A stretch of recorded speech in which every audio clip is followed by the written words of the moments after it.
सिवला घर डुब गया भैन के सारे मकान डुब गए। कुछ नहीं कर रहे थे, हम तो बंद हो जाती समझ।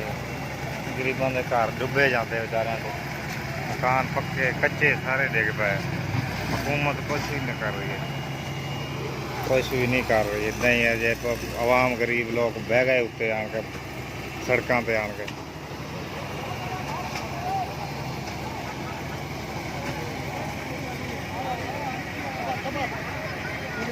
आराम नाल बैठे ना कोई गल ना बात।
खड़ा हो